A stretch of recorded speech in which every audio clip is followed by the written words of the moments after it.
Olá a todos e sejam muito bem-vindos ao canal Jackson Film.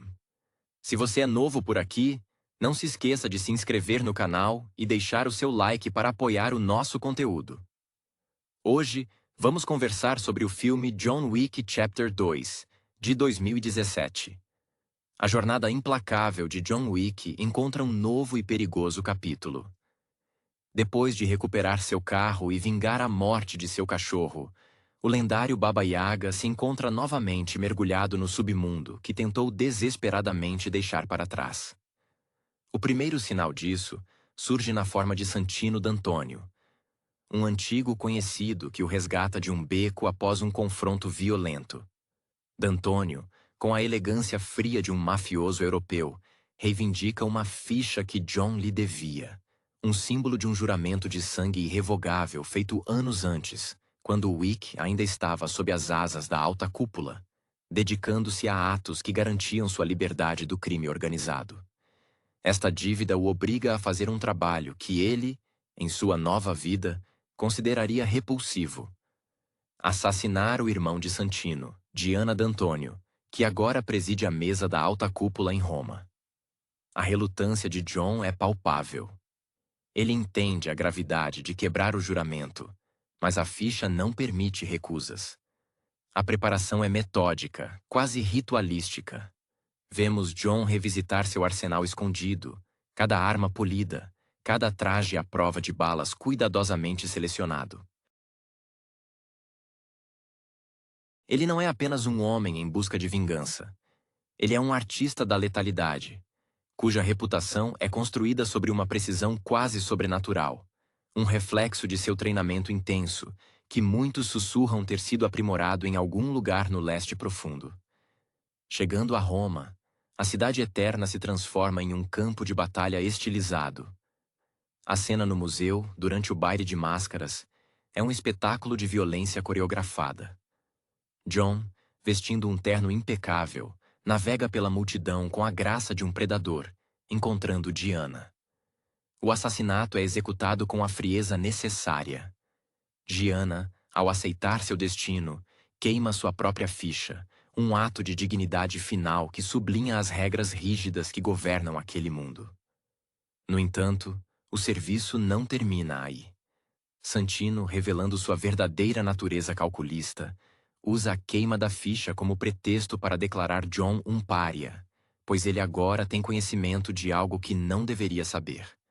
A dívida de John foi paga, mas Santino acende um contrato sobre ele, uma recompensa que atrai todos os assassinos da cidade. John busca refúgio no Continental, o santuário governado pelo gerente Winston, onde as regras são absolutas. Negócios devem cessar sob o teto do hotel. A caçada se intensifica. John, agora o alvo, é forçado a confrontar não apenas novos assassinos, mas também velhos conhecidos.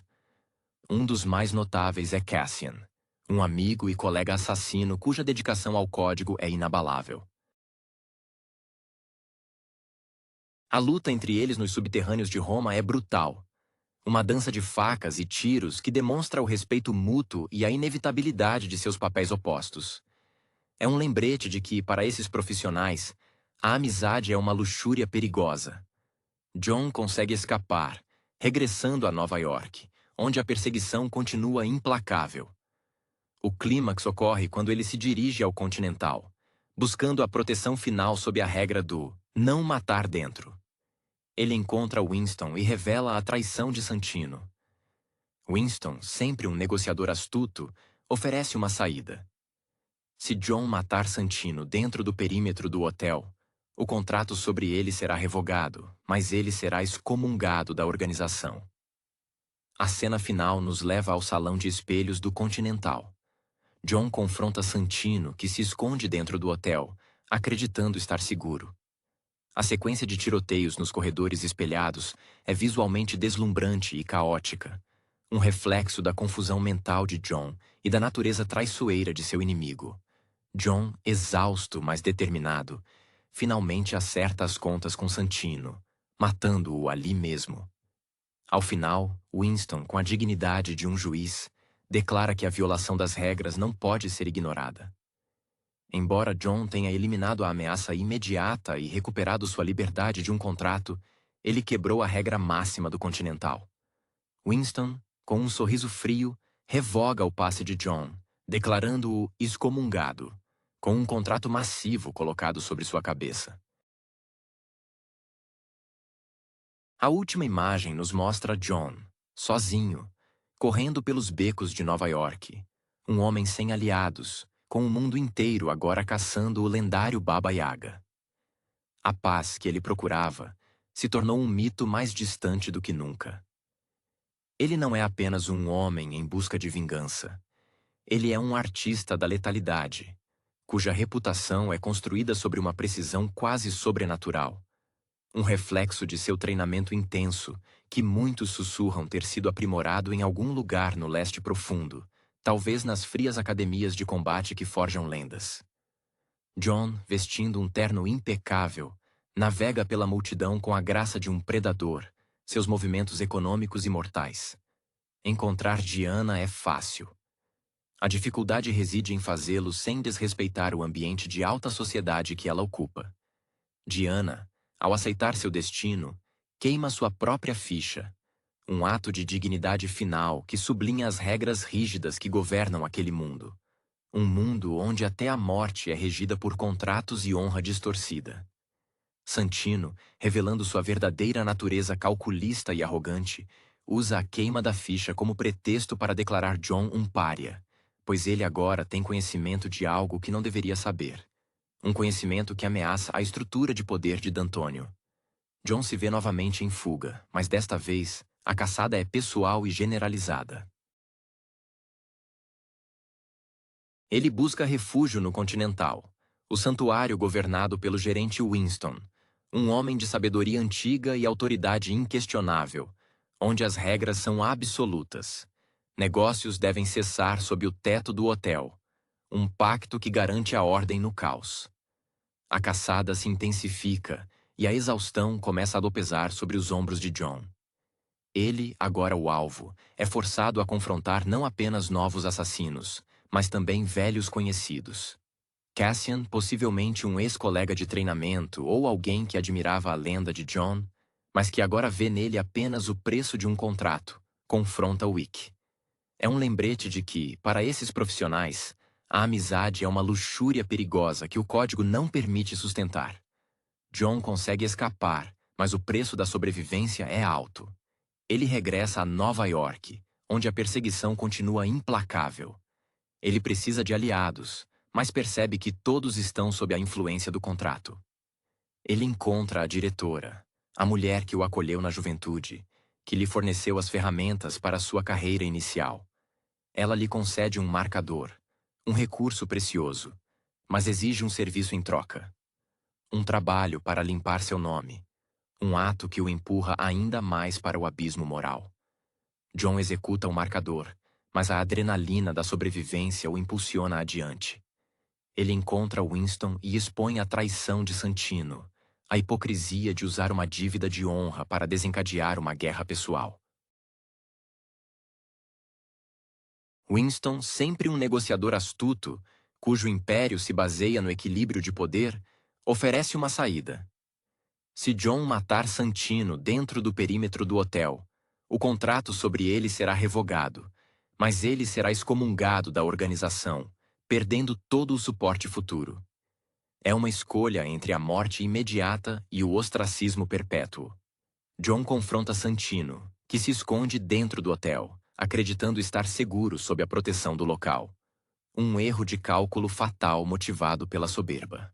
John, exausto mas impulsionado por um desejo visceral de paz, finalmente acerta as contas com Santino, matando-o ali mesmo, quebrando deliberadamente a regra sagrada do hotel. Ao final, Winston, com a dignidade fria de um juiz, mas com um toque de pesar por perder um bom cliente, declara que a violação das regras não pode ser ignorada. Embora John tenha eliminado a ameaça imediata e recuperado sua liberdade de um contrato específico, ele quebrou a regra máxima do Continental, desestabilizando o frágil equilíbrio. Winston, com um sorriso que não alcança seus olhos, revoga o passe de John, declarando-o excomungado, com um contrato massivo colocado sobre sua cabeça, um preço imposto à sua liberdade. A última imagem nos mostra John, sozinho, ferido, correndo pelos becos de Nova York, um homem sem aliados, com o mundo inteiro agora caçando o lendário Baba Yaga. A paz que ele procurava se tornou um mito mais distante do que nunca, e a guerra, ironicamente, foi declarada por aqueles que deveriam protegê-lo. A excomunhão de John Wick não é um mero castigo. É uma sentença de morte universalmente aceita e celebrada pelo submundo. Ele se encontra agora na posição mais perigosa imaginável. Um fantasma com um preço exorbitante anexado à sua cabeça, caçado por cada profissional que deseja a glória ou os fundos que a alta cúpula promete. A cidade de Nova York, que antes lhe oferecia um refúgio sombrio, transforma-se em um labirinto de ameaças potenciais. Cada sombra, cada rosto desconhecido, carrega o peso da intenção letal. John Wick, o homem que costumava ser temido por sua eficiência metódica, agora opera com uma urgência desesperada, impulsionada pela necessidade instintiva de sobrevivência. Ele busca desesperadamente um caminho para fora do jogo, uma porta de saída que ele sabe, no fundo, não existe mais. Sua jornada o leva a um encontro com Sofia, em Casablanca. Sofia, interpretada com uma mistura de competência letal e ressentimento profundo, é a gerente do Continental local e uma velha conhecida de John, com quem compartilha um marcador, outro laço de sangue quase tão vinculante quanto a ficha. A aparição de John no Continental de Casablanca é um ato de ousadia calculada. Ele não busca perdão, mas sim uma ferramenta para sobreviver ao dia. Sofia, inicialmente relutante em se envolver com o excomungado, é coagida pela dívida do marcador. Ela o ajuda a conseguir uma audiência com Berrada, o único homem que pode formalmente intermediar com o ancião, a autoridade máxima acima da alta cúpula, o único que pode teoricamente levantar o contrato global. Berrada, um homem que se deleita com o poder e o caos, exige um preço alto pela audiência. O sangue de Winston, a cabeça do gerente do Continental de Nova York, como prova de que John está disposto a sacrificar seu último elo com a velha ordem. Este pedido empurra John para um dilema moral insuportável.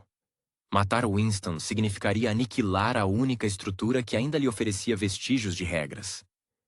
Ele retorna a Nova York, armado com uma nova determinação. Não apenas sobreviver, mas desafiar a própria estrutura que o criou e o destruiu.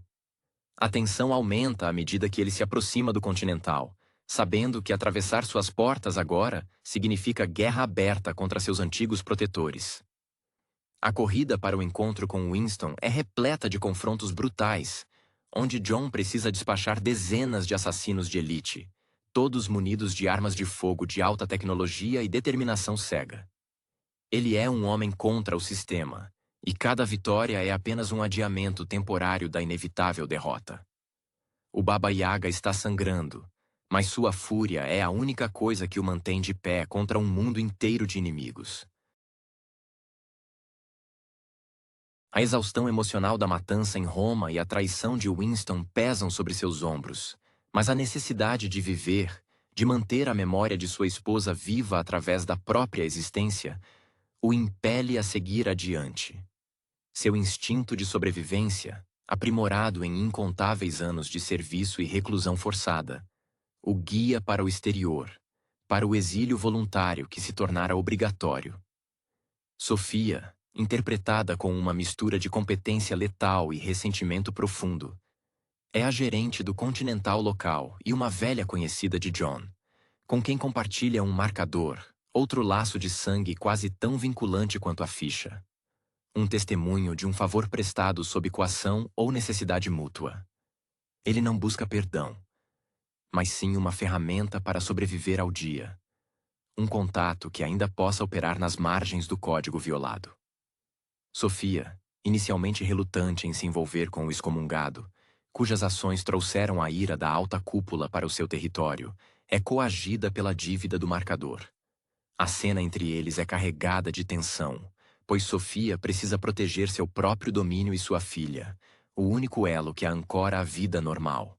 Ela o ajuda a conseguir uma audiência com Berrada, o homem que se senta no centro das negociações com o ancião, a autoridade máxima acima da alta cúpula. A única figura que pode, teoricamente, levantar o contrato global sobre a cabeça de Jon. Berrada, um homem que se deleita com o poder e o caos, cuja riqueza é construída sobre a miséria alheia, exige um preço alto pela audiência. O sangue de Winston, a cabeça do gerente do Continental de Nova York, como prova de que Jon está disposto a sacrificar seu último elo com a velha ordem e demonstrar lealdade absoluta ao novo, ou melhor, ao antigo poder. Matar Winston significaria aniquilar a única estrutura que ainda lhe oferecia vestígios de regras e uma sombra de dignidade. Jon entende que o preço da sobrevivência não pode ser a destruição total de qualquer código restante. Ele retorna a Nova York, carregado de determinação recém-descoberta, uma fúria fria que supera o desespero. Ele não aceitará mais ser um peão sacrificial. A jornada de volta é uma prova de resistência física contra ondas incessantes de assassinos, cada um vindo com a convicção de que Jon é carne fácil.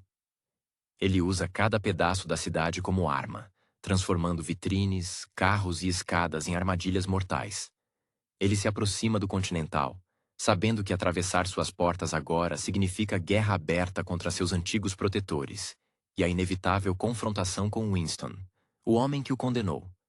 A tensão aumenta, e Jon, vestindo um sobretudo já rasgado e sujo de sangue, avança, não mais buscando se esconder, mas sim para impor sua vontade sobre o sistema que o expulsou. A batalha final dentro do Continental, onde Jon decide lutar ao lado de Winston contra as forças enviadas para executá-los por desobediência, é um espetáculo de lealdade forçada e resistência desesperada.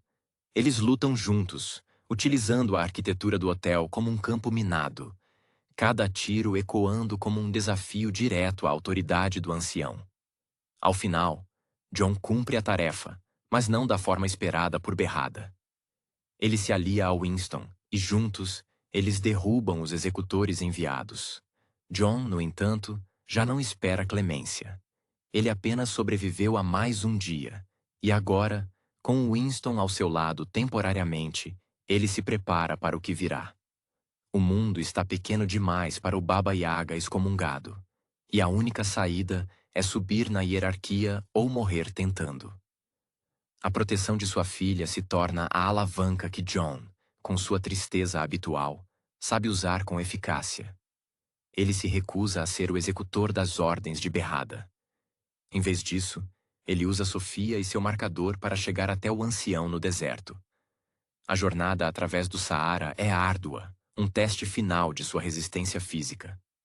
Quando finalmente encontra o ancião, a figura enigmática que representa a fonte de todo o poder no submundo, Jon não se ajoelha com submissão, mas com a dignidade de um homem que já perdeu tudo.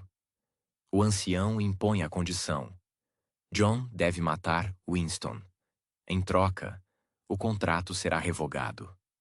Jon, com uma frieza que beira a resignação, aceita.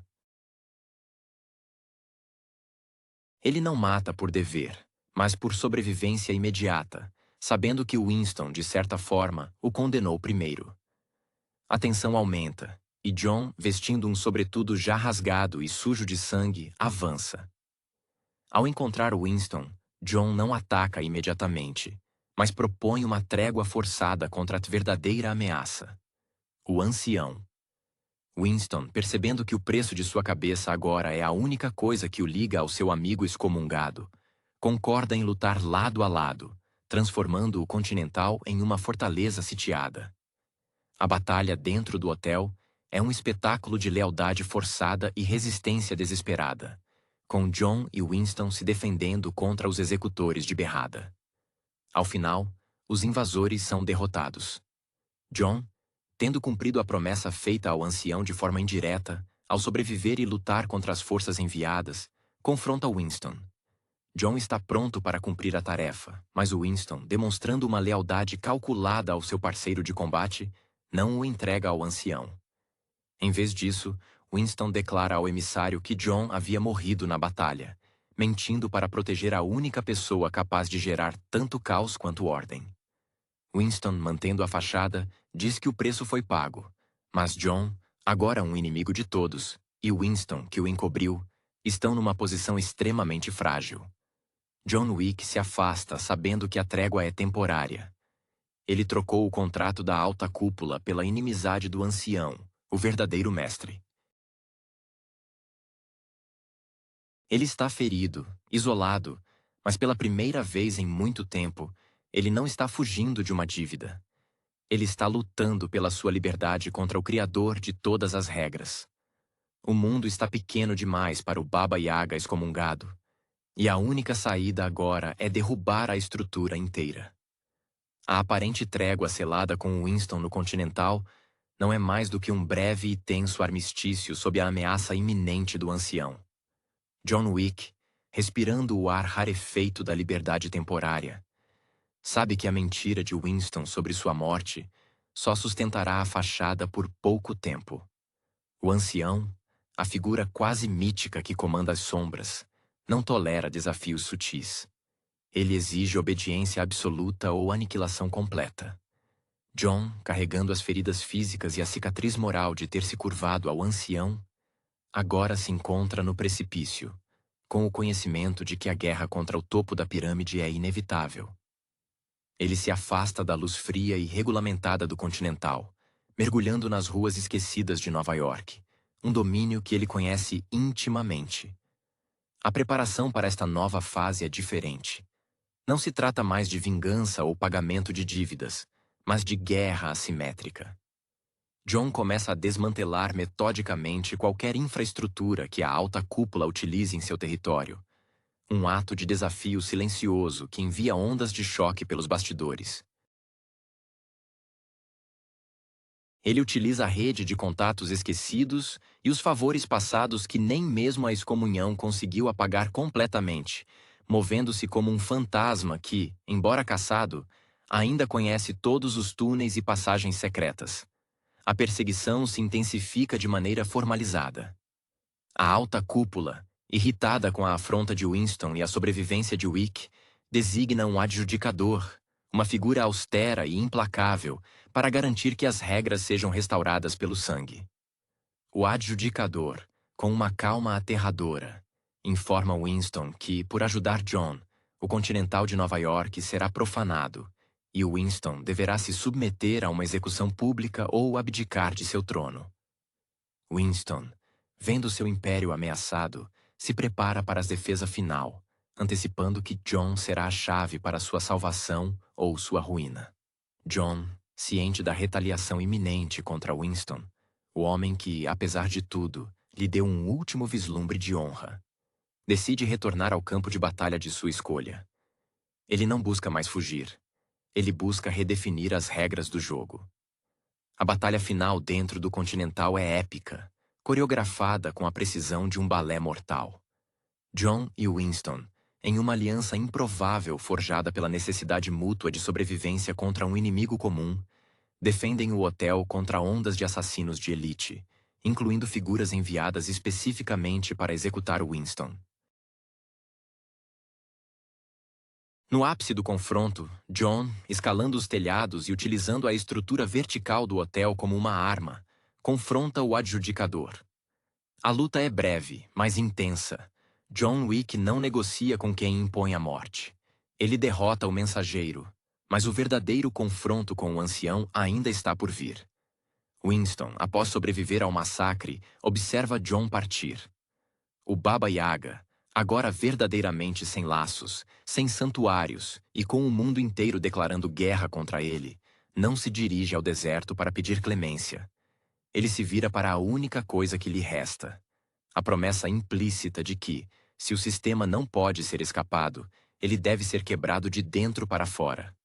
A última imagem é a de John, sozinho no amanhecer frio de Nova York, olhando para a cidade, um homem que finalmente aceitou ser a anomalia que derrubará a ordem estabelecida.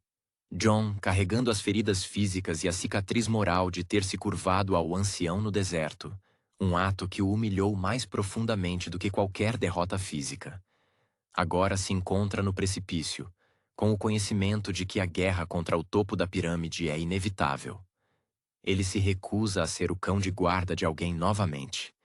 Ele se afasta da luz fria e regulamentada do Continental, mergulhando nas ruas esquecidas de Nova York, um domínio que ele conhece intimamente, os esconderijos de sua vida passada ressurgindo como fantasmas familiares. A preparação para esta nova fase é diferente. Não se trata mais de vingança ou pagamento de dívidas, mas de guerra assimétrica, uma campanha de desgaste contra a própria estrutura da alta cúpula. Ele utiliza a rede de contatos esquecidos e os favores passados que nem mesmo a excomunhão conseguiu apagar completamente, movendo-se como um fantasma que, embora caçado, ainda conhece todos os túneis e passagens secretas que o sistema utiliza para se alimentar. A alta cúpula, irritada com a afronta de Winston e a sobrevivência de Wick, designa um adjudicador, uma figura austera e implacável, cujas vestes impecáveis contrastam com a violência que ele impõe, para garantir que as regras sejam restauradas pelo sangue. O adjudicador, com uma calma aterradora e uma frieza burocrática, informa Winston que, por ajudar John, o Continental de Nova York será profanado e Winston deverá se submeter a uma execução pública ou abdicar de seu trono, perdendo tudo o que construiu. Winston, vendo seu império ameaçado, sente o peso da sua lealdade mal calculada e se prepara para a defesa final, antecipando que John será a chave para sua salvação ou sua ruína final. John, ciente da retaliação iminente contra Winston, o homem que, apesar de tudo, lhe deu um último vislumbre de honra ao mentir sobre sua morte, decide retornar ao campo de batalha de sua escolha. Ele não busca mais fugir. Ele busca redefinir as regras do jogo, forçando o sistema a se voltar contra si mesmo. John e Winston, em uma aliança improvável forjada pela necessidade mútua de sobrevivência contra um inimigo comum, defendem o hotel contra ondas de assassinos, incluindo figuras enviadas especificamente para executar Winston, demonstrando a profundidade da ameaça que o ancião representa. John luta com uma ferocidade renovada, a raiva contra a manipulação de sua vida alimentando cada golpe. No ápice do confronto, John, escalando os telhados e utilizando a estrutura vertical do hotel como uma arma, confronta o adjudicador, que é apenas um mensageiro, um burocrata da morte. A luta é breve, mas intensa. John Wick não negocia com quem impõe a morte sem razão. Ele se vira para a única coisa que lhe resta: a promessa implícita de que, se o sistema não pode ser escapado, ele deve ser quebrado de dentro para fora, através da destruição de seus pilares. Ele não é mais o homem que tentava voltar para casa. Ele é a tempestade que se dirige ao coração da organização. A rejeição final à submissão marca a transição de John de caçado para agente do caos.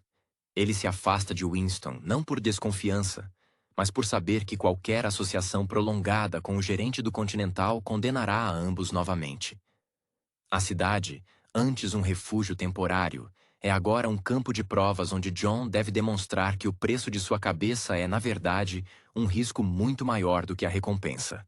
Seu novo objetivo não é a paz, mas a desmantelação do aparato que o aprisionou por toda a vida. A jornada de John o leva a um reencontro com velhos hábitos, não por necessidade de dinheiro, mas por obter os meios para a guerra declarada. Ele precisa de armas, informação e um entendimento claro de quem está realmente servindo ao ancião.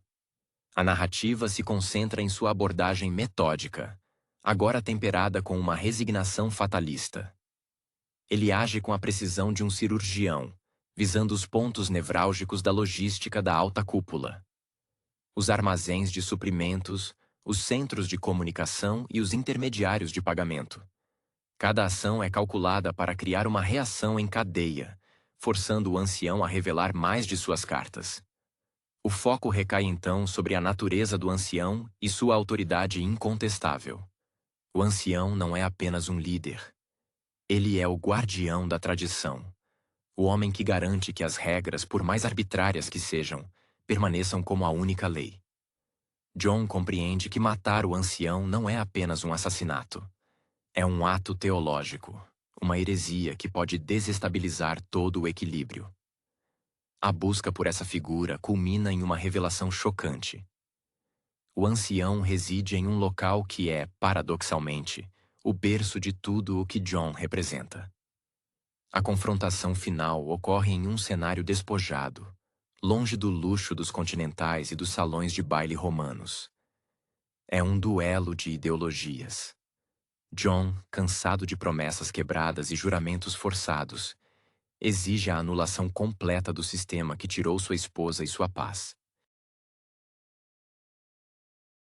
O ancião, imperturbável, oferece a John a última chance de se submeter, de voltar a ser um servo obediente em troca de uma vida de anonimato. Mas John, tendo perdido tudo o que o prendia àquela vida, não tem mais nada a perder. Ele recusa a oferta, não com violência imediata, mas com uma declaração final de independência. O clímax não é uma explosão de balas, mas uma quebra de contrato fundamental. John não mata o ancião, pois matá-lo apenas criaria outro ancião, mas sim rejeita a própria noção de dívida e obediência que define o submundo. Ele se afasta, deixando o ancião intacto, mas sua autoridade, aos olhos de John, permanentemente quebrada. Winston e o barão, observando à distância, percebem que John criou um precedente perigoso. É possível sobreviver fora do sistema.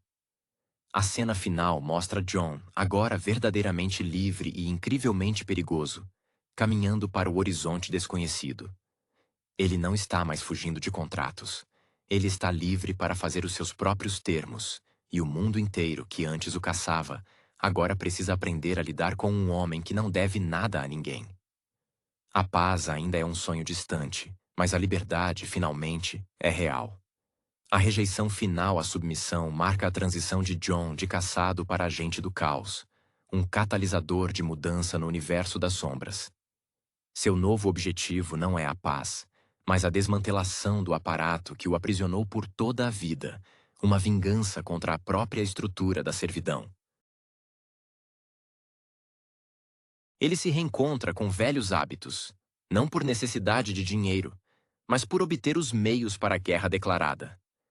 Ele precisa de armas, informação e um entendimento claro de quem está realmente servindo ao ancião, rastreando as linhas de financiamento e as rotas de comunicação que sustentam a burocracia da morte. Cada ação é calculada para criar uma reação em cadeia, forçando o ancião a revelar mais de suas cartas, forçando-o a se expor. O ancião não é apenas um líder, ele é o guardião da tradição. O homem que garante que as regras, por mais arbitrárias que sejam, permaneçam como a única lei que impede a anarquia total. John compreende que matar o ancião não é apenas um assassinato. É um ato teológico, uma heresia que pode desestabilizar todo o equilíbrio da hierarquia. A busca por essa figura culmina em uma revelação chocante. O ancião reside em um local que é, paradoxalmente, o berço de tudo o que John representa. Um lugar de rituais antigos e isolamento. A confrontação final ocorre em um cenário despojado, longe do luxo dos continentais e dos salões de baile romanos. Um espaço que remete aos seus treinamentos mais sombrios. O ancião, imperturbável, demonstra a paciência milenar de quem viu inúmeros baba-yagas surgirem e caírem. Ele oferece a John a última chance de se submeter, de voltar a ser um servo obediente em troca de uma vida de anonimato sob sua proteção. Mas John, tendo perdido tudo o que o prendia àquela vida, inclusive a ilusão de que poderia escapar, não tem mais nada a perder. Ele recusa-lhe a oferta, não com violência imediata, mas com uma declaração final de independência. Ele não aceitará mais viver sob a sombra de um marcador ou uma ficha. John não mata o ancião, pois ele percebe que o sistema é maior que um homem, e matá-lo apenas criaria outro ancião. Mas sim rejeita a própria noção de dívida e obediência que define o submundo. Ele se afasta, deixando o ancião intacto, Mas sua autoridade, aos olhos de John, permanentemente quebrada pela recusa em aceitar a subserviência. Winston e o barão, observando à distância, percebem que John criou um precedente perigoso. É possível sobreviver fora do sistema, contanto que se esteja disposto a se tornar o inimigo de todos. A última imagem é a de John, sozinho no amanhecer frio de Nova York, olhando para a cidade. Ele não está mais fugindo de contratos. Ele está livre para fazer os seus próprios termos.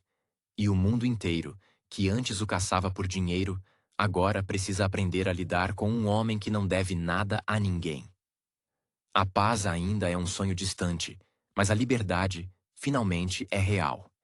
E essa liberdade é a ameaça mais perigosa de todas.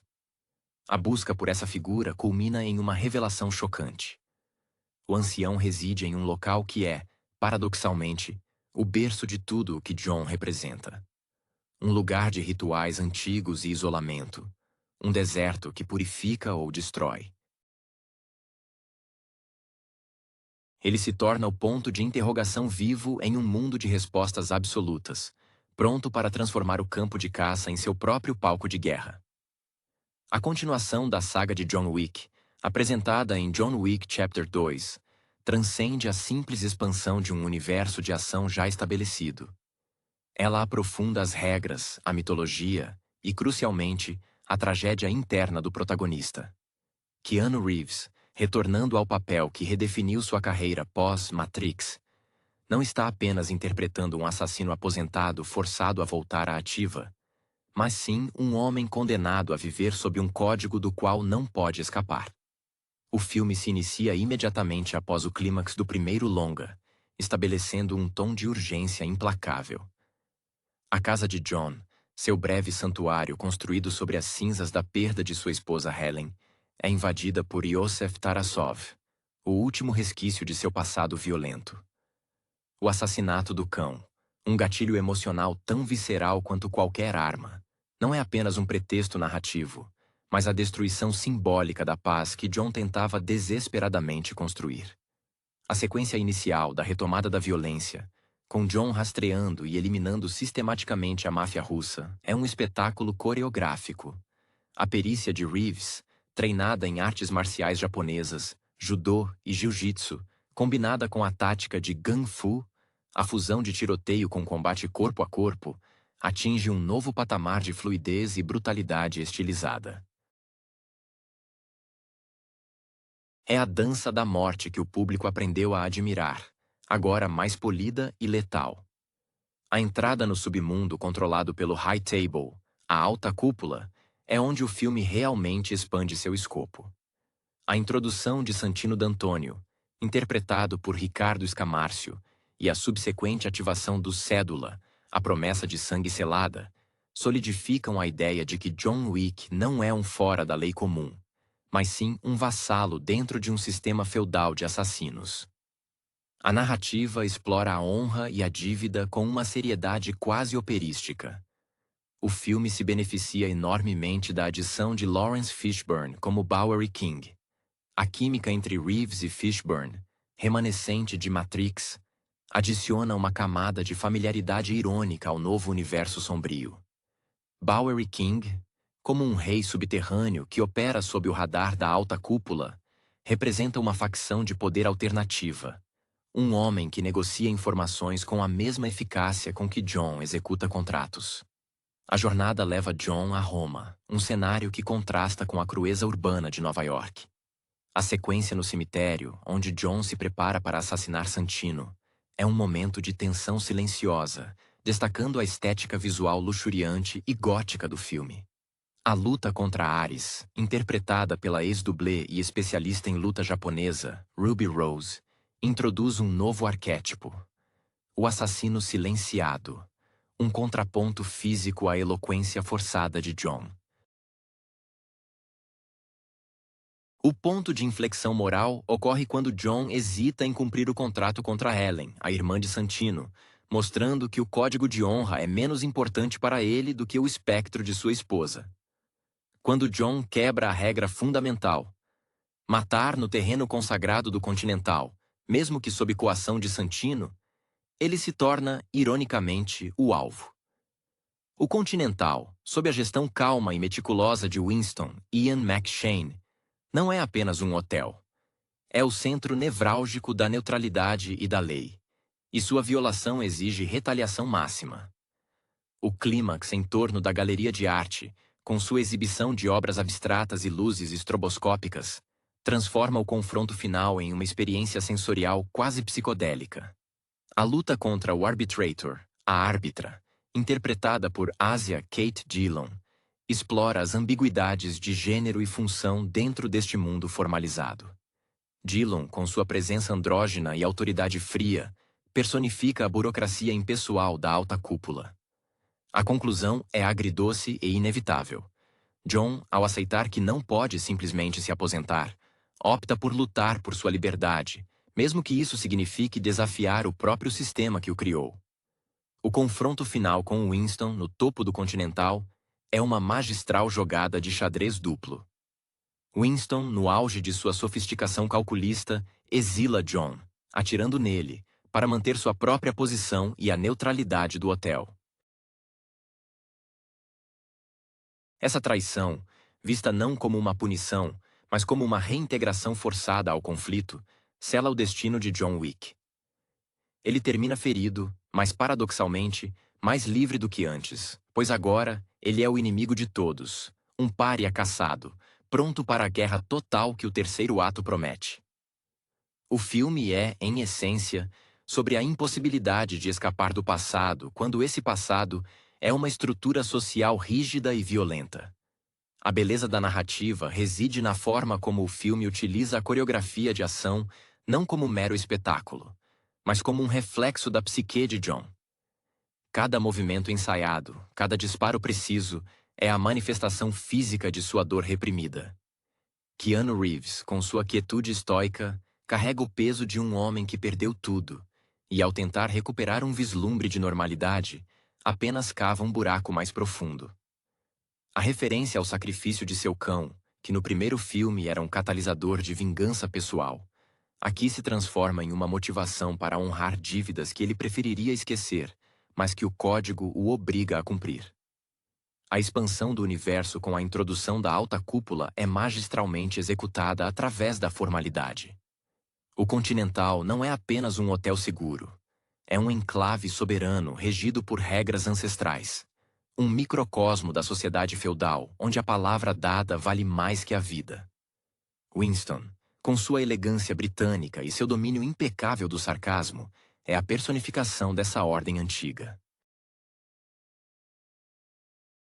Sua calma diante do caos iminente é o que torna sua eventual traição tão impactante. Ele não age por maldade, mas por necessidade institucional. Sua carreira, como a de um mestre de cerimônias em um teatro de morte, é dedicada à preservação deste frágil equilíbrio. Santino D'Antônio, por sua vez, representa a arrogância da nova geração de criminosos que não compreendem o peso de um marcador de sangue antigo. Sua motivação é mesquinha, vingança por um assassinato anterior cometido por John, mas o mecanismo que ele aciona é cósmico dentro daquele submundo. O diálogo entre John e Santino em Roma, antes do inevitável banho de sangue, expõe a diferença fundamental entre o profissional honrado, John, em sua essência, mesmo sendo um assassino, e o mero valentão político. A presença de John Wick no Vaticano, metaforicamente falando, e sua luta para se desvencilhar de contratos, ecoam a jornada de um herói clássico forçado a descer ao submundo. A sequência na sala de espelhos, onde a confusão visual reflete a confusão moral de John, é um aceno claro a filmes de espionagem e a referências visuais de outros mestres da ação estilizada, como o cinema de Hong Kong. O elemento mais fascinante é a transformação de John de vingador a pária. Quando ele anula sua dívida, ele não ganha liberdade, mas sim a inimizade do sistema inteiro. A decisão de Winston de declarar John excomunicado não é apenas uma expulsão, é a redefinição de sua identidade dentro daquele mundo. John se torna o inimigo público número 1, o homem que quebrou o templo. A imagem final de John, ferido e caminhando em direção à cidade escura, coberto pela chuva, não é de derrota, mas de um renascimento brutal. Ele finalmente aceita que a aposentadoria era uma ilusão. A única forma de paz que lhe resta é a guerra contínua contra aqueles que exigem que ele permaneça Baba Yaga. O filme estabelece o palco para uma revolução pessoal, onde o carisma sombrio de Reeves finalmente se choca com a estrutura burocrática que ele tanto tentou evitar. A profundidade emocional do segundo capítulo reside na exploração de como as estruturas de poder corroem a agência individual. John Wick não é apenas um homem em fuga. Ele é um homem sendo sugado de volta por um vácuo de obrigações que ele acreditava ter preenchido. A aceitação da cédula por parte de John, um ato de submissão forçada, revela a fragilidade de sua nova vida. Ele entende que a paz não é comprada com dinheiro ou dedicação, mas sim com o cumprimento ritualístico de favores passados. Essa resignação inicial é o que torna seu subsequente levante contra o sistema ainda mais poderoso. O contraste entre os ambientes sublinha a dualidade da existência de John. Em Nova York, ele se move pelas sombras familiares do submundo. Em Roma, ele é confrontado com a magnificência decadente da alta sociedade criminosa. Um mundo que parece mais antigo e inflexível. A performance de Ricardo Escamárcio como Santino é a personificação da superficialidade que se esconde sob a riqueza. Ele opera sob a ilusão de que as regras se aplicam a todos, exceto a ele, uma presunção que custará caro. A introdução do conceito de terreno sagrado do Continental e a subsequente profanação por John, mesmo que motivada por Santino, estabelecem o clímax da tensão moral do filme. Winston, o guardião silencioso dessas tradições, deve agir para preservar a ordem. A expressão no rosto de Ian McShane durante a cena final no telhado é complexa. Não é raiva, mas sim a frieza necessária de um administrador aplicando a lei. Ao atirar em John, Winston o está punindo publicamente para que a alta cúpula o deixe em paz, mas ao mesmo tempo está lhe dando uma saída, a chance de sobreviver fora dos limites da lei que ele acabou de quebrar. A árbitra, interpretada por Asia Kate Dillon, é fundamental para entender a mecânica do High Table. Ela não julga com emoção. Ela processa transgressões com a eficiência de um software. Sua vestimenta impecável e seu tom monótono representam a desumanização necessária para manter um império global de assassinatos funcionando. Ela é o rosto da burocracia impiedosa que não se importa com a história pessoal de John, apenas com o seu status de devedor inadimplente e, posteriormente, de violador de santuário. A sequência de ação na galeria, com a iluminação pulsante e os reflexos nas obras de arte, transforma o tiroteio em uma experiência quase abstrata. John não está apenas atirando em pessoas. Ele está lutando contra as próprias sombras projetadas por sua reputação. Cada inimigo que cai é um pedaço de sua identidade passada sendo eliminado. Mas a eliminação de Ares, em particular, ressalta a natureza repetitiva e cíclica da violência. Ares é um reflexo espelhado de John, um profissional dedicado que acaba sendo engolido pelo mesmo código. No final, John Wick se torna, paradoxalmente, mais ele mesmo ao ser repudiado por todos. A chuva em Nova York, caindo sobre um herói exausto, simboliza a purificação forçada. A aposentadoria é descartada, e a aceitação final de sua identidade como Baba Yaga, o homem que eles temem, não é uma derrota, mas sim o único caminho para a tua autenticidade dentro desse universo. Ele está pronto para uma guerra que não visa honrar dívidas ou vingança, mas sim a destruição das correntes que o prendem. A ascensão do caos prometido no final do segundo ato molda o terceiro filme como uma inevitável escalada de guerra total. John Wick, agora um homem sem refúgio e com uma ficha de recompensa incomensuravelmente alta pendurada em sua cabeça, é forçado a uma existência radicalmente diferente. Ele não é mais o profissional tentando se redimir, ele é o alvo principal de uma organização global. A desagregação de sua vida anterior é completa. O santuário teórico que o Continental representava, mesmo sob a proteção de Winston, foi profanado por sua própria mão. Ou melhor, pela mão de Winston em seu favor póstumo. O foco se desloca da execução de contratos para a sobrevivência pura e dura, contra um número infinito de adversários. O filme explora a exaustão física e mental de um homem que se move constantemente, alimentado apenas pela necessidade de não ser pego. A ausência de um propósito definido além da sobrevivência injeta um tom de melancolia resignada nas espetaculares sequências de ação. John Wick não está lutando por vingança ou amor perdido. Ele está lutando pela simples continuidade de sua respiração. A interação com o Bowery King torna-se crucial. Fishburne personifica a figura do poder marginalizado que se deleita no desmantelamento da ordem estabelecida. A cumplicidade entre eles, agora baseada na necessidade mútua de combater a opressão da alta cúpula, sugere uma aliança tênue, forjada no fogo da rebelião. O Bowery King, com seu toque teatral e sua rede de informantes, é o contraponto necessário à brutalidade solitária de John, fornecendo os raros momentos de planejamento estratégico em meio ao tiroteio incessante. A alta cúpula envia um executor, uma figura que representa a lei em sua forma mais fria e implacável. Este novo antagonista não se move por emoção ou dívida, mas por dever profissional, diferenciando-se de Yosef Tarasov ou Santino D'Antonio.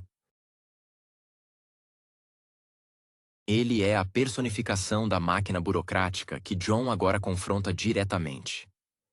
A perseguição se torna um jogo de xadrez mundial, onde cada movimento de John força a alta cúpula a alocar mais recursos, expondo a extensão de seu controle sobre o mundo. As coreografias de luta continuam a evoluir, incorporando novos cenários urbanos e desafios ambientais, forçando John a adaptar seu estilo. A luta em espaços confinados ou em ambientes abertos com visibilidade total exige uma criatividade que vai além do Kung Fu de mesa. Ele precisa utilizar o ambiente não apenas como cobertura, mas como arma, recorrendo a técnicas de combate mais primitivas e desesperadas, sinalizando que as ferramentas do assassino profissional estão se esgotando, sobrando apenas a pura vontade de lutar. A complexidade moral se aprofunda quando John é forçado a confrontar aqueles que ele outrora considerou aliados ou neutros. A lealdade, dentro deste universo, é sempre provisória e condicionada ao poder vigente. O filme questiona o quanto da identidade de John ainda reside em seu passado e quanto dele está sendo forjado no presente sob pressão extrema. Ele se torna um símbolo de resistência, não por escolha ideológica, mas por necessidade existencial. Um homem que, ao tentar enterrar sua identidade violenta, inadvertidamente criou uma lenda que agora o consome inteiramente. A jornada subsequente de John Wick, agora catalogado como excomunicado, é uma meditação sobre a impossibilidade da redenção em um sistema inescapável. O terceiro ato cinematográfico se desenrola sob a sombra da penalidade máxima. A anulação de todos os serviços e a colocação de uma recompensa global sem precedentes. A emoção dominante não é mais a raiva vingativa do primeiro filme, ou a resignação forçada do segundo, mas sim uma exaustão sombria e persistente. Keanu Reeves transmite essa fadiga não apenas através de movimentos lentos, mas pela maneira como ele mantém o olhar vago, como se estivesse constantemente calculando a próxima saída de emergência em um labirinto sem fim. A necessidade de John de encontrar auxílio o força a revisitar figuras de seu passado que operam estritamente fora da jurisdição da alta cúpula. A visita à diretor da Rusca Roma, interpretada com uma frieza matriarcal por Angelica Houston, ilustra a natureza das conexões antigas.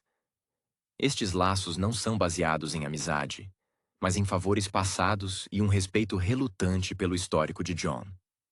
Ao aceitar o sacramento de sua antiga família de sangue, John reafirma que, embora tenha tentado quebrar o ciclo, a primeira lealdade é sempre a sua origem violenta.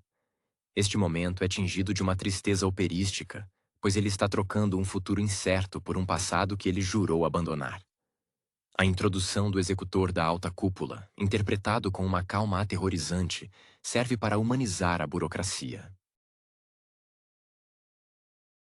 Este personagem não busca a satisfação pessoal. Ele busca a restauração da ordem e a prova de que nenhuma regra pode ser quebrada impunemente. Ele representa a face institucional da violência, contrastando com a violência passional de Santino ou a vingança pessoal do primeiro filme. A caçada se torna menos sobre quem John mata e mais sobre como ele é forçado a recorrer a métodos cada vez mais arriscados e menos sutis para sobreviver. As sequências de ação em locais como a biblioteca e, posteriormente, os estábulos mostram a adaptação tática de John. O uso de facas e livros como armas improvisadas sinaliza o esgotamento de seus recursos convencionais. Ele está lutando como um animal encurralado, recorrendo a instintos primários. A luta nos estábulos, com cavalos sendo usados como armas de choque e como obstáculos, é um exemplo da direção que Brian O'Malley, o diretor, imprime. Utilizar o cenário de maneira orgânica, transformando o mundano em letal.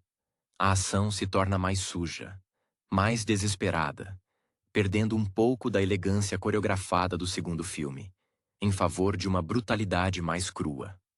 O retorno de Winston ao jogo, quando ele se une temporariamente a John contra a invasão do Continental, é um mestre em ambiguidade moral.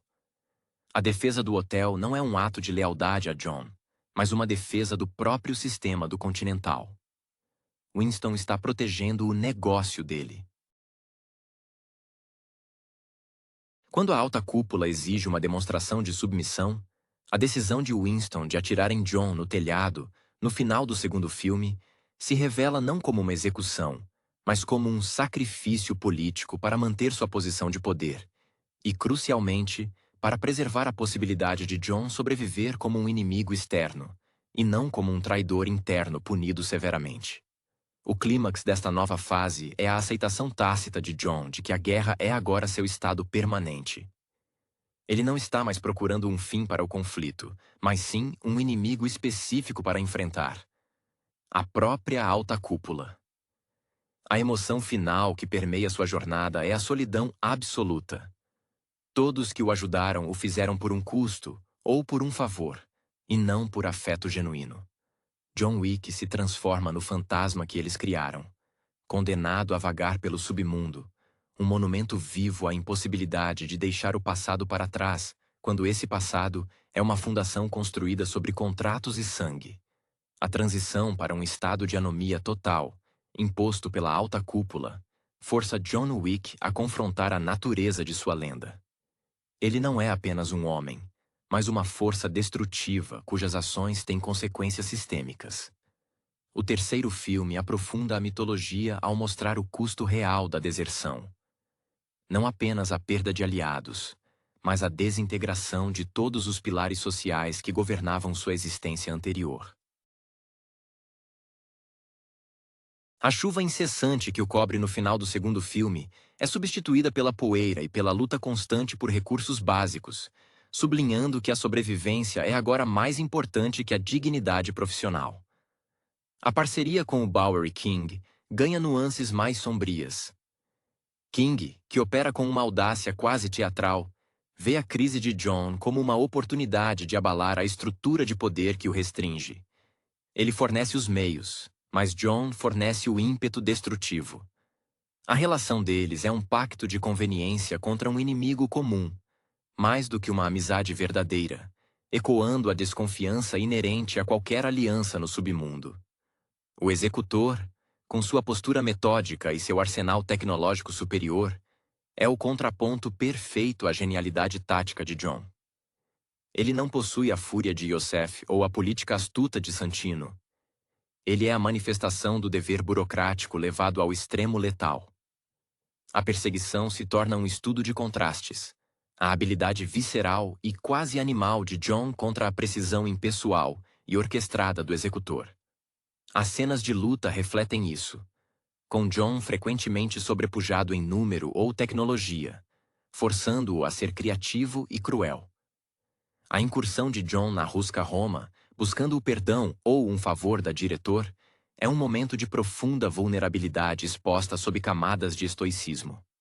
A troca de serviços por perdão demonstra que, mesmo no auge de seu poder como Baba Yaga, Jon ainda é um pupilo dependente de antigas hierarquias.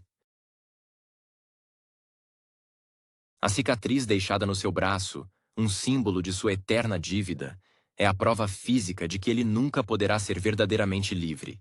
Ele pode apenas trocar de mestre. A defesa do Continental, após Winston ter sido desconsagrado pela alta cúpula por sua misericórdia anterior com Jon, transforma o hotel de um santuário para um campo de batalha.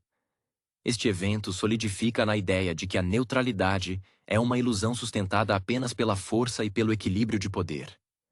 A luta final de Winston, ao lado de Sharon, Lance Reddick, cuja presença silenciosa e leal é um dos pilares emocionais da franquia, contra os cães de guarda da alta cúpula, é a defesa de um modo de vida, não de um homem. Quando Winston atira em Jon, ele está realizando o sacrifício máximo de um administrador. Ele destrói a evidência mais flagrante de desobediência, Jon vivo e rebelde, para salvar a instituição. Jon caindo do telhado não está morrendo, mas sendo ejetado para fora da jurisdição controlada. Sua sobrevivência milagrosa, encontrada pelo Bowery King, o devolve ao ponto inicial, mas com uma distinção crucial. Agora, ele tem um aliado ativo no desejo de derrubar o sistema. O ciclo de violência não foi quebrado, mas sim reorientado. Jon não está mais reagindo a passados erros. Ele está ativamente forjando um futuro onde ele possa ditar as regras, mesmo que isso signifique se tornar o arquiteto da destruição da própria sociedade que o criou.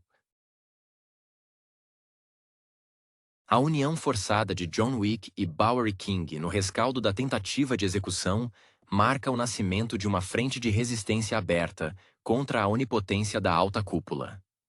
O tom do enredo se desloca decisivamente da vingança pessoal para a insurgência política, ainda que essa política seja conduzida com balas e lâminas. Jon, visivelmente abalado e traumatizado pela traição de Winston, um ato que ele compreendeu como estritamente pragmático, mas que ainda assim tocou sua fibra mais sensível de lealdade quebrada. Encontra no King um catalisador para direcionar sua dor residual em fúria estrutural. Bowery King, recuperando-se de sua própria punição por deslealdade, personifica a satisfação sádica de quem finalmente tem um peão de xadrez com a capacidade destrutiva de John Wick. A troca entre os dois é marcada por um entendimento tácito de que a guerra, uma vez declarada, não termina com um tratado, mas com a aniquilação de uma das partes. King não busca a paz, ele busca o caos que lhe permitirá ascender a um poder maior, e Jon é a ferramenta perfeita para criar esse vácuo de autoridade. A alta cúpula, por sua vez, percebendo que simplesmente colocar uma recompensa não foi suficiente para conter a lenda, eleva as apostas ao nomear um magistrado, uma figura de autoridade ainda mais alta que o executor, cuja função é não apenas matar Jon, mas restabelecer a credibilidade das regras por meio de um exemplo público e definitivo. Este magistrado opera com a frieza de um juiz supremo, utilizando a lógica implacável da lei para justificar atos de violência extrema. A jornada de Jon torna-se uma busca desesperada por aliados fora do sistema conhecido. A busca pela anciã no deserto, uma figura quase mítica que representa um poder pré-alta cúpula, é um rito de passagem para ir à redenção, ou, mais provavelmente, para uma aceitação final de seu destino violento. A anciã exige de Jon um símbolo de lealdade suprema, seu dedo anelar e sua aliança de casamento. Este sacrifício físico e emocional representa o último laço com Helen e com a possibilidade de uma vida normal. Ao entregar esses símbolos, Jon não está apenas provando sua submissão temporária, mas declarando publicamente que seu passado com Helen foi consumido pela guerra. Ele agora pertence inteiramente ao mundo das sombras. As sequências de ação no terceiro ato ganham uma escala cinematográfica épica, mas são temperadas com uma desesperança palpável. A luta em Marrocos, a sequência do castelo de vidro e a defesa final contra as forças do magistrado mostram Jon utilizando estratégias de guerrilha, em vez de táticas de assassinato elegante. Ele está desmantelando a infraestrutura da alta cúpula, atacando seus pontos de contato e neutralizando suas ferramentas de controle. A emoção de Jon nessas batalhas não é a adrenalina do caçador, mas a resignação do guerreiro que luta não pela vitória, mas pela capacidade de ditar as condições de sua própria morte, se for o caso. O confronto final não é apenas contra o magistrado, mas contra a própria ideia de ordem inquestionável. A conclusão, que deixa a alta cúpula abalada, mas não derrubada, e Jon, aliado ao agora enfurecido Bowery King, estabelece uma premissa clara. A luta não terminou. Ela apenas mudou de estágio. O herói ferido e cicatrizado, agora sem anel, mas com uma nova determinação, está pronto para desmantelar o Império peça por peça, aceitando que sua única paz reside na destruição da estrutura que o aprisionou. A aceitação da nova realidade por John Wick, despojado de seu anel de casamento e forçado a se aliar abertamente ao caos orquestrado pelo Bowery King, cimenta sua transformação de um homem assombrado para um agente ativo de revolução.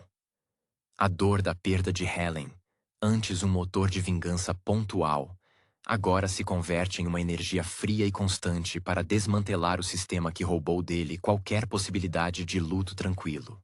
Ele se torna a personificação da anarquia necessária para forçar a mudança em uma estrutura rígida e auto-perpetuante. A figura do magistrado, enviado para impor a palavra da alta cúpula, é o epítome da burocracia inflexível. Não há espaço para negociação ou compreensão em sua missão. Há apenas a necessidade de restaurar a fé no código através da eliminação do transgressor exemplar. Este antagonista se move com uma autoridade serena, que é muito mais ameaçadora do que a agressividade aberta. Ele representa a certeza institucional contra a qual Jon, mesmo com todas as suas habilidades, luta como um indivíduo isolado. A busca pela anciã no deserto não é apenas um desvio geográfico, mas um mergulho no cerne da mitologia do submundo. A anciã não é uma figura de misericórdia, mas de autoridade primária, um elo com as origens do código. A exigência do dedo anelar é um ato de desumanização simbólica. Ao cortar o último vestígio físico de seu casamento, Jon não está apenas se submetendo a um mestre. Ele está se desvinculando da humanidade que tentava desesperadamente proteger. Reeves transmite essa dor através de uma rigidez quase esquelética. Um homem que se desfaz fisicamente para preservar sua capacidade de lutar. As sequências de combate neste estágio se tornam um testemunho da inventividade forçada pela escassez de recursos. O combate em ambientes exóticos e a utilização de artefatos inesperados, desde a lâmina de um objeto antigo até o próprio cenário, demonstram que a técnica de Jon se adaptou à guerra de guerrilha. Ele não está mais executando contratos, está executando demolições. A coreografia se torna mais suja, mais centrada na eficiência brutal da sobrevivência imediata, perdendo a elegância quase esportiva do segundo filme. A lealdade de Sharon, que se manifesta na defesa silenciosa do Continental ao lado de Winston, serve como um lembrete pungente da honra residual que ainda existe no mundo das sombras. Sharon, o fiel concierge, representa a lealdade à instituição, não ao indivíduo. Essa lealdade é o que permite a Winston orquestrar sua própria sobrevivência e, por extensão, a de Jon, ao se aliar temporariamente ao rei. A complexidade das relações é tão importante quanto as balas trocadas. Todos jogam um jogo de longo prazo onde a confiança é uma moeda rara e descartável. O final, que deixa Jon e Bowery King unidos contra a cúpula, é uma promessa de retaliação em escala industrial. Jon, agora sem aliança, sem passado seguro e com o poder do submundo marginalizado, King, ao seu lado, alcança um novo nível de propósito. Sua fúria não é mais reativa, é proativa. Ele se tornou o vírus no sistema, o catalisador que forçará a alta cúpula a expor suas fragilidades. O Baba Yaga, não busca mais fugir. Ele busca remodelar o mundo através da aniquilação das regras que o aprisionaram. A saga se conclui com a certeza de que a paz não pode ser alcançada através da aposentadoria, mas apenas através da supremacia no campo de batalha. A aliança forjada no inferno entre John Wick e Bowery King não é um pacto de amizade, mas sim uma união maquiavélica impulsionada pela dor institucional infligida pela alta cúpula. O rei, recuperado de seu próprio castigo, irradia uma fúria calculada, aproveitando a lenda de John para desafiar o status quo. Ele fornece a infraestrutura e a visão estratégica, enquanto John encarna a força destrutiva pura.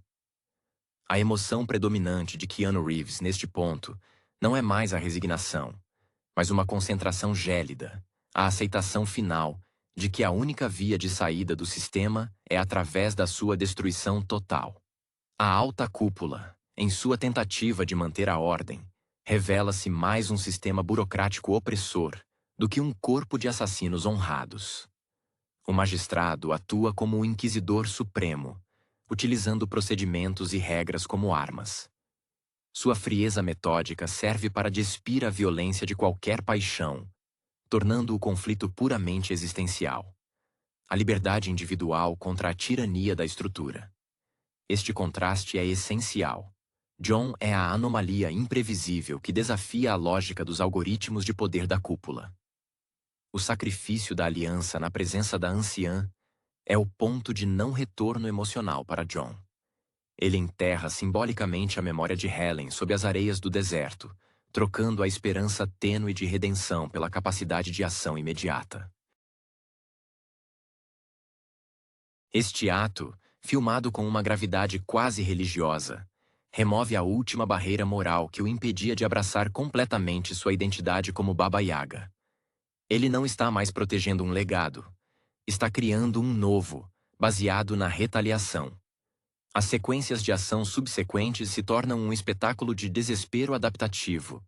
Se no segundo filme a coreografia era sobre fluidez letal, agora ela é sobre abrasão e sobrevivência extrema. A utilização de espadas, cavalos e até mesmo do próprio ambiente urbano como armadilhas e armas pesadas sublinha a desesperança. John está lutando contra exércitos inteiros, e cada inimigo abatido é um passo para frente em uma maratona que ele sabe que pode terminar em sua morte, mas que ele deve correr de qualquer maneira. A exaustão física de Reeves torna cada golpe dado e recebido palpável para o espectador. A dinâmica entre Winston e Sharon é um estudo de lealdade institucionalizada.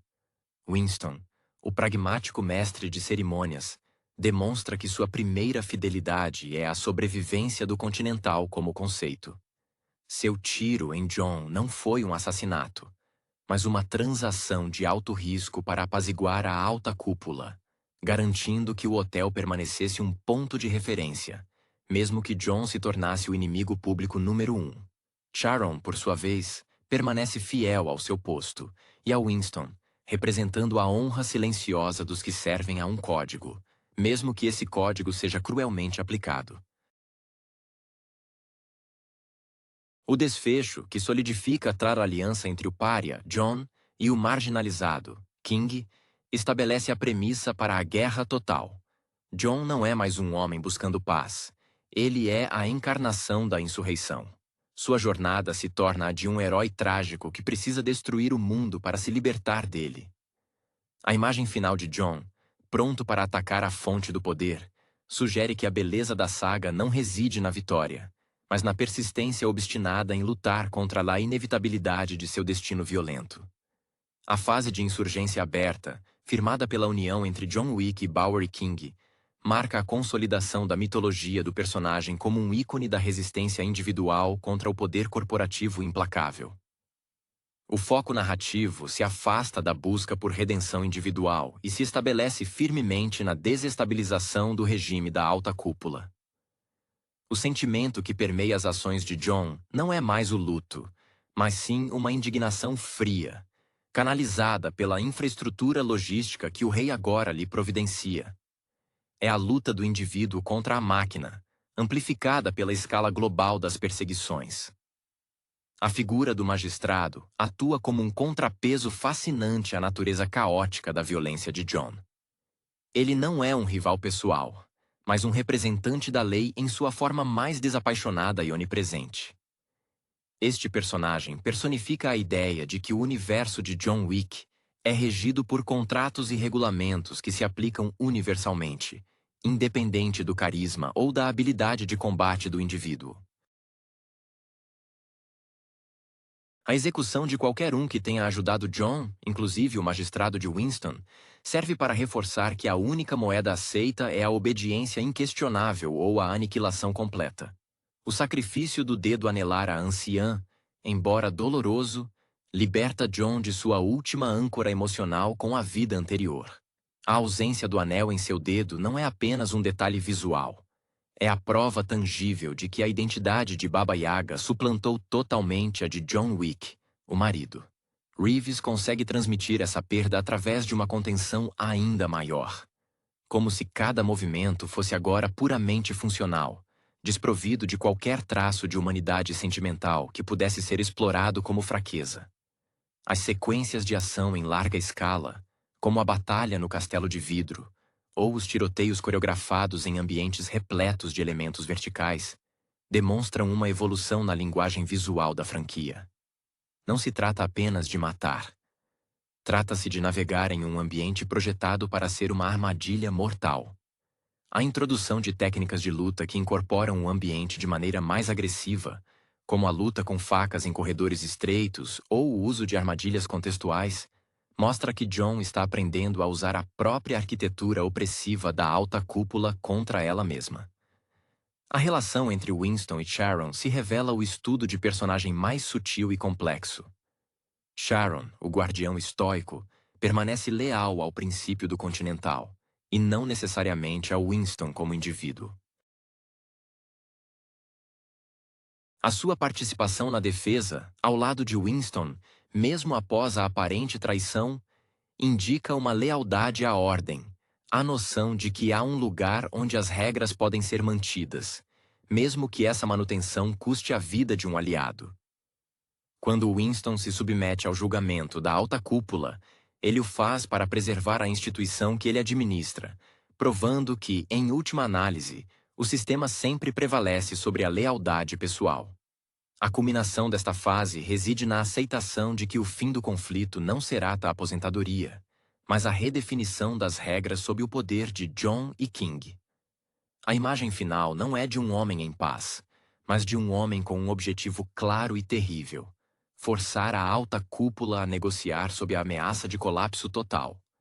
A saga se torna, então, uma epopeia moderna sobre o custo da liberdade em um mundo de vigilância e controle absoluto, onde a única forma de provar seu valor é destruindo a fundação de todos os valores. A nova dinâmica de John Wick, agora um renegado com o apoio logístico de um rei marginalizado, transforma a narrativa em uma guerra de guerrilha sofisticada contra um império. A emoção dominante é a aceitação resignada de que a violência não é mais um meio para um fim, como proteger a memória de Helen, mas o próprio estado de ser. Keanu Reeves incorpora essa nova fase com uma economia de gestos ainda mais acentuada. Seu corpo fala de dor crônica, e seus olhos refletem a longa estrada que se estende à frente, uma estrada pavimentada apenas por inimigos. O magistrado representa a face mais fria e perigosa da alta cúpula. A institucionalidade que não pode ser movida por vingança ou temor pessoal. Ele é a personificação da justiça fria, um juiz que usa a lei como arma de execução.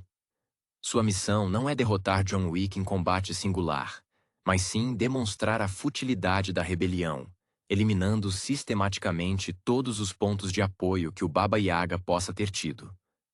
Este antagonista eleva o conflito de uma disputa pessoal para um julgamento contra os princípios de autonomia dentro da ordem estabelecida. A perda da aliança na anciã é o ápice do desprendimento de John. A renúncia ao símbolo de seu casamento não é um ato de fraqueza, mas uma declaração de guerra total, pois ele remove a última evidência de que existia uma vida fora da matança. A anciã, com sua sabedoria ancestral e sua conexão com as raízes do código, exige não apenas obediência, mas a total anulação da identidade anterior. Jon se torna, assim, um instrumento de destruição, purificado de qualquer laço que pudesse ser usado contra ele. As cenas de ação se tornam mais viscerais e menos coreografadas no sentido tradicional. A luta em espaços abertos e a utilização de armas improvisadas, como demonstrado na batalha que envolve veículos e cenários históricos, mostram Jon recorrendo à sua inteligência tática bruta. Ele não está mais apenas executando inimigos. Ele está desmantelando a cadeia de suprimentos e a rede de comunicação da alta cúpula. A direção enfatiza o impacto físico. Cada tiro, cada golpe, parece exigir um esforço hercúleo, sublinhando a escala da oposição. A posição de Winston e Sharon torna-se ainda mais ambígua. Eles são os administradores de um sistema que Jon está tentando derrubar. A manutenção do Continental, mesmo sob a vigilância implacável da alta cúpula, exige que Winston faça jogadas políticas arriscadas. Sua aparente traição final, ao se juntar a Jon contra os enviados do magistrado, é um ato calculado de autodefesa institucional.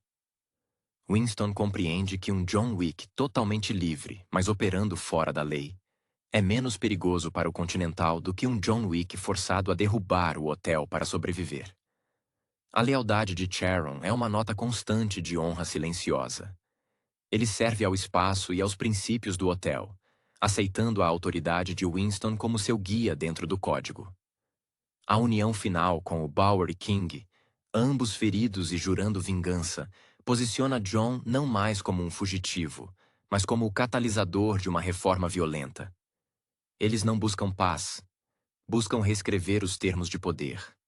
A conclusão do ciclo sugere que o próximo passo será uma confrontação direta com o Conselho da Alta Cúpula, onde a elegância do Ganfu será substituída pela necessidade de guerra total e a quebra definitiva das tradições, num esforço desesperado para que Jon, o homem que só queria enterrar sua esposa em paz, encontre finalmente um lugar para enterrar a si mesmo.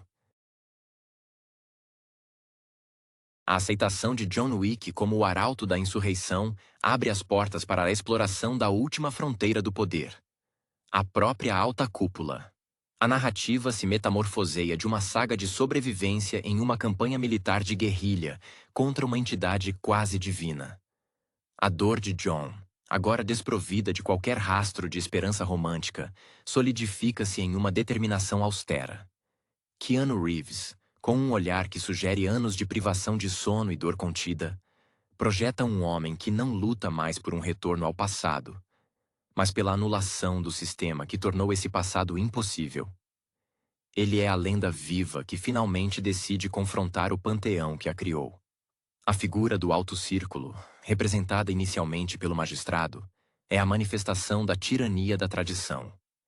Este não é um inimigo que pode ser intimidado ou enganado.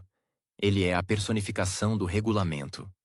A sua prioridade não é a vingança pessoal contra Jon, mas a restauração da fé no código.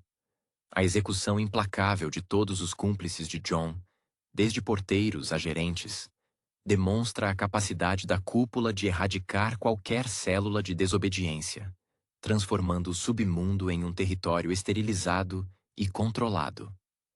O ato de Jon de arrancar o anel de casamento e entregá-lo à anciã é o sacrifício final, o funeral de seu eu anterior. Este momento, filmado com a solenidade de um ritual de sangue, confirma que John Wick está agora operando sob uma moralidade autoimposta, fora dos limites do código antigo. Ele se torna, paradoxalmente, mais honrado em sua rebelião do que estava em sua submissão. A anciã, um oráculo do submundo, não oferece clemência, mas sim a autoridade para desafiar a autoridade vigente, validando a luta de Jon como um conflito geracional entre o antigo e o inescapável. A coreografia de ação atinge seu auge de escala e desespero. Longe da precisão cirúrgica das lutas iniciais, as batalhas agora são batalhas de atrito. A sequência notória que envolve o uso de um arsenal exótico e a luta em ambientes de alta verticalidade como telhados e elevadores, reflete a estratégia de John: maximizar o dano com o mínimo de recursos, lutando contra probabilidades esmagadoras.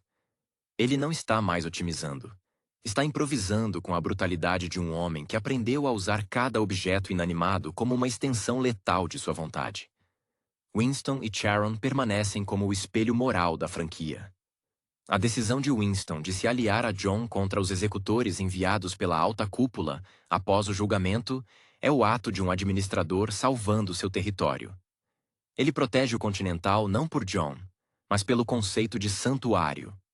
Sharon, fiel à sua função, e a Winston, defende a neutralidade manchada do hotel, representando a classe de profissionais que preferem o controle estrito à anarquia total. A lealdade de ambos não é ao indivíduo, mas à estrutura que permite a sua existência. A conclusão deste arco encontra John Wick e Bowery King como os dois pilares de uma revolução incipiente. Eles não buscam mais apenas sobreviver. Eles exigem uma renegociação do poder. O sistema está rachado, mas não destruído. A emoção final de John é a de um predador que finalmente identificou a toca da presa principal. Ele aceita que a paz nunca virá através da aposentadoria. Ela só pode ser alcançada através da reescrita total das regras. Um objetivo que exigirá a queda da própria alta cúpula. A próxima fase será a Guerra Total, onde o Baba Yaga se tornará o destruidor de templos. Olá a todos e sejam muito bem-vindos ao canal Yaxon Film. Se você é novo por aqui, não se esqueça de se inscrever no canal e deixar o seu like para apoiar o nosso conteúdo. Hoje, vamos conversar sobre o filme John Wick Chapter 2, de 2017. A jornada implacável de John Wick encontra um novo e perigoso capítulo. Depois de recuperar seu carro e vingar a morte de seu cachorro, o lendário Baba Yaga se encontra novamente mergulhado no submundo que tentou desesperadamente deixar para trás. O primeiro sinal disso surge na forma de Santino D'Antônio, um antigo conhecido que o resgata de um beco após um confronto violento.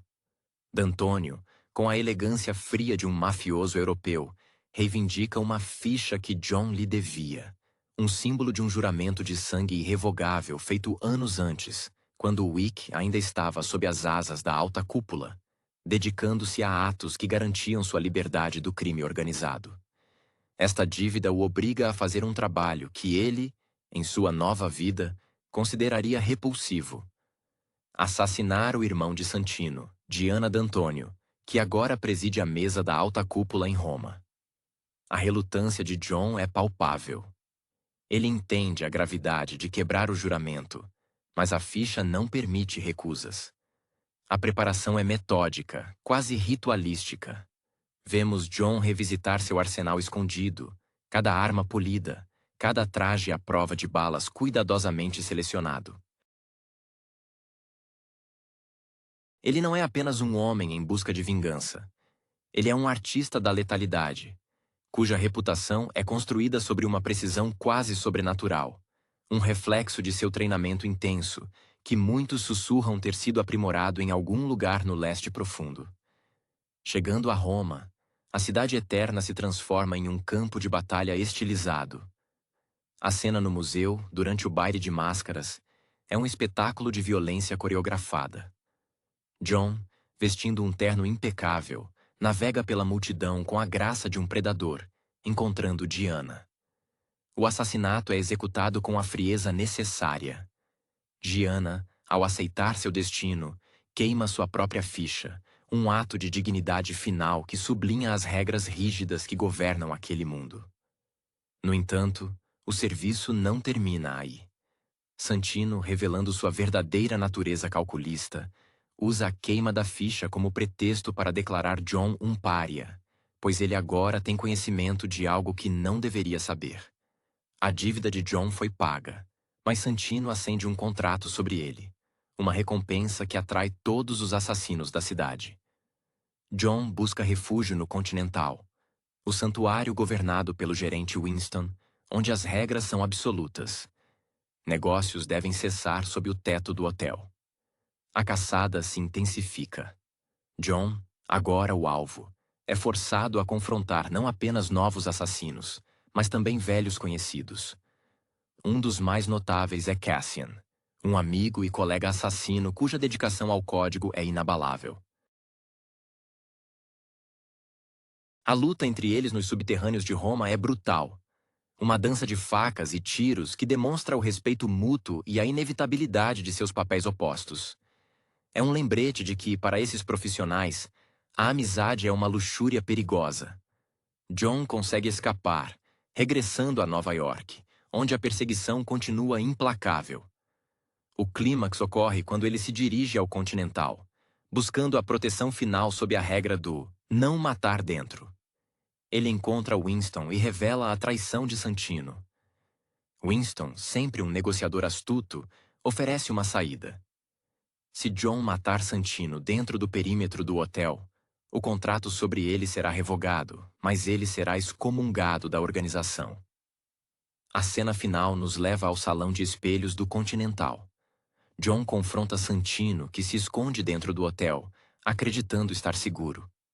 A sequência de tiroteios nos corredores espelhados é visualmente deslumbrante e caótica, um reflexo da confusão mental de John e da natureza traiçoeira de seu inimigo. John, exausto, mas determinado, finalmente acerta as contas com Santino, matando-o ali mesmo. Ao final, Winston, com a dignidade de um juiz, declara que a violação das regras não pode ser ignorada. Embora John tenha eliminado a ameaça imediata e recuperado sua liberdade de um contrato, ele quebrou a regra máxima do Continental. Winston, com um sorriso frio, revoga o passe de John, declarando-o excomungado, com um contrato massivo colocado sobre sua cabeça. A última imagem nos mostra John, sozinho, correndo pelos becos de Nova York, um homem sem aliados, com o mundo inteiro agora caçando o lendário Baba Yaga. A paz que ele procurava se tornou um mito mais distante do que nunca. Ele não é apenas um homem em busca de vingança. Ele é um artista da letalidade, cuja reputação é construída sobre uma precisão quase sobrenatural. Um reflexo de seu treinamento intenso, que muitos sussurram ter sido aprimorado em algum lugar no leste profundo, talvez nas frias academias de combate que forjam lendas. John, vestindo um terno impecável, navega pela multidão com a graça de um predador, seus movimentos econômicos e mortais. Encontrar Diana é fácil. A dificuldade reside em fazê-lo sem desrespeitar o ambiente de alta sociedade que ela ocupa. Diana, ao aceitar seu destino, queima sua própria ficha, um ato de dignidade final que sublinha as regras rígidas que governam aquele mundo. Um mundo onde até a morte é regida por contratos e honra distorcida. Santino, revelando sua verdadeira natureza calculista e arrogante, usa a queima da ficha como pretexto para declarar John um pária, pois ele agora tem conhecimento de algo que não deveria saber. Um conhecimento que ameaça a estrutura de poder de D'Antônio. John se vê novamente em fuga, mas desta vez, a caçada é pessoal e generalizada. Ele busca refúgio no Continental, o santuário governado pelo gerente Winston, um homem de sabedoria antiga e autoridade inquestionável, onde as regras são absolutas. Negócios devem cessar sob o teto do hotel, um pacto que garante a ordem no caos. A caçada se intensifica e a exaustão começa a pesar sobre os ombros de John. Ele, agora o alvo, é forçado a confrontar não apenas novos assassinos, mas também velhos conhecidos. Cassian, possivelmente um ex-colega de treinamento ou alguém que admirava a lenda de John, mas que agora vê nele apenas o preço de um contrato, confronta Wick. É um lembrete de que, para esses profissionais, a amizade é uma luxúria perigosa que o código não permite sustentar. John consegue escapar, mas o preço da sobrevivência é alto. Ele regressa a Nova York, onde a perseguição continua implacável. Ele precisa de aliados, mas percebe que todos estão sob a influência do contrato. Ele encontra a diretora, a mulher que o acolheu na juventude, que lhe forneceu as ferramentas para sua carreira inicial. Ela lhe concede um marcador, um recurso precioso, mas exige um serviço em troca. Um trabalho para limpar seu nome. Um ato que o empurra ainda mais para o abismo moral. John executa o marcador, mas a adrenalina da sobrevivência o impulsiona adiante. Ele encontra Winston e expõe a traição de Santino, a hipocrisia de usar uma dívida de honra para desencadear uma guerra pessoal. Winston, sempre um negociador astuto, cujo império se baseia no equilíbrio de poder, oferece uma saída. Se John matar Santino dentro do perímetro do hotel, o contrato sobre ele será revogado, mas ele será excomungado da organização, perdendo todo o suporte futuro. É uma escolha entre a morte imediata e o ostracismo perpétuo. John confronta Santino, que se esconde dentro do hotel, acreditando estar seguro sob a proteção do local. Um erro de cálculo fatal motivado pela soberba. John, exausto mas impulsionado por um desejo visceral de paz, finalmente acerta as contas com Santino, matando-o ali mesmo, quebrando deliberadamente a regra sagrada do hotel. Ao final, Winston, com a dignidade fria de um juiz, mas com um toque de pesar por perder um bom cliente, declara que a violação das regras não pode ser ignorada. Embora John tenha eliminado a ameaça imediata e recuperado sua liberdade de um contrato específico, ele quebrou a regra máxima do Continental, desestabilizando o frágil equilíbrio. Winston, com um sorriso que não alcança seus olhos, revoga o passe de John, declarando-o excomungado, com um contrato massivo colocado sobre sua cabeça, um preço imposto à sua liberdade. A última imagem nos mostra John, sozinho, ferido, correndo pelos becos de Nova York, um homem sem aliados, com o mundo inteiro agora caçando o lendário Baba Yaga. A paz que ele procurava se tornou um mito mais distante do que nunca, e a guerra, ironicamente, foi declarada por aqueles que deveriam protegê-lo. A excomunhão de John Wick não é um mero castigo. É uma sentença de morte universalmente aceita e celebrada pelo submundo. Ele se encontra agora na posição mais perigosa imaginável. Um fantasma com um preço exorbitante anexado à sua cabeça, caçado por cada profissional que deseja a glória ou os fundos que a alta cúpula promete. A cidade de Nova York, que antes lhe oferecia um refúgio sombrio, transforma-se em um labirinto de ameaças potenciais. Cada sombra, cada rosto desconhecido, carrega o peso da intenção letal. John Wick, o homem que costumava ser temido por sua eficiência metódica, agora opera com uma urgência desesperada, impulsionada pela necessidade instintiva de sobrevivência. Ele busca desesperadamente um caminho para fora do jogo, uma porta de saída que ele sabe, no fundo, não existe mais. Sua jornada o leva a um encontro com Sofia, em Casablanca.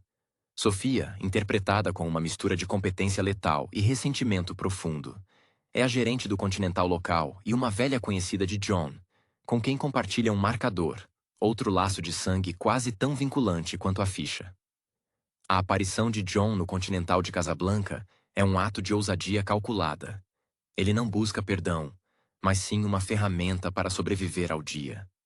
Sofia, inicialmente relutante em se envolver com o excomungado, é coagida pela dívida do marcador.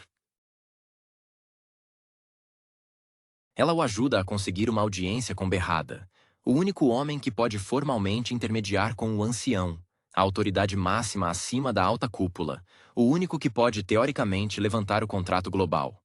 Berrada, um homem que se deleita com o poder e o caos, exige um preço alto pela audiência. O sangue de Winston, a cabeça do gerente do Continental de Nova York, como prova de que John está disposto a sacrificar seu último elo com a velha ordem. Este pedido empurra John para um dilema moral insuportável. Matar Winston significaria aniquilar a única estrutura que ainda lhe oferecia vestígios de regras. Ele retorna a Nova York, armado com uma nova determinação. Não apenas sobreviver, mas desafiar a própria estrutura que o criou e o destruiu. A tensão aumenta à medida que ele se aproxima do Continental, sabendo que atravessar suas portas agora significa guerra aberta contra seus antigos protetores. A corrida para o encontro com Winston é repleta de confrontos brutais, onde John precisa despachar dezenas de assassinos de elite, todos munidos de armas de fogo de alta tecnologia e determinação cega. Ele é um homem contra o sistema, e cada vitória é apenas um adiamento temporário da inevitável derrota. O Baba Yaga está sangrando, mas sua fúria é a única coisa que o mantém de pé contra um mundo inteiro de inimigos. A exaustão emocional da matança em Roma e a traição de Winston pesam sobre seus ombros, mas a necessidade de viver, de manter a memória de sua esposa viva através da própria existência, o impele a seguir adiante. Seu instinto de sobrevivência, aprimorado em incontáveis anos de serviço e reclusão forçada, o guia para o exterior, para o exílio voluntário que se tornara obrigatório. Sofia, interpretada com uma mistura de competência letal e ressentimento profundo, é a gerente do Continental local e uma velha conhecida de John, com quem compartilha um marcador, outro laço de sangue quase tão vinculante quanto a ficha. Um testemunho de um favor prestado sob coação ou necessidade mútua. Ele não busca perdão, mas sim uma ferramenta para sobreviver ao dia. Um contato que ainda possa operar nas margens do código violado. Sofia, inicialmente relutante em se envolver com o excomungado, cujas ações trouxeram a ira da alta cúpula para o seu território, é coagida pela dívida do marcador. A cena entre eles é carregada de tensão, pois Sofia precisa proteger seu próprio domínio e sua filha, o único elo que a ancora à vida normal. Ela o ajuda a conseguir uma audiência com Berrada, o homem que se senta no centro das negociações com o ancião, a autoridade máxima acima da alta cúpula, a única figura que pode, teoricamente, levantar o contrato global sobre a cabeça de John. Berrada, um homem que se deleita com o poder e o caos, cuja riqueza é construída sobre a miséria alheia, exige um preço alto pela audiência. O sangue de Winston, a cabeça do gerente do Continental de Nova York, como prova de que John está disposto a sacrificar seu último elo com a velha ordem e demonstrar lealdade absoluta ao novo, ou melhor, ao antigo poder. Matar Winston significaria aniquilar a única estrutura que ainda lhe oferecia vestígios de regras e uma sombra de dignidade. John entende que o preço da sobrevivência não pode ser a destruição total de qualquer código restante. Ele retorna a Nova York, carregado de determinação recém-descoberta, uma fúria fria que supera o desespero. Ele não aceitará mais ser um peão sacrificial. A jornada de volta é uma prova de resistência física contra ondas incessantes de assassinos, cada um vindo com a convicção de que John é carne fácil.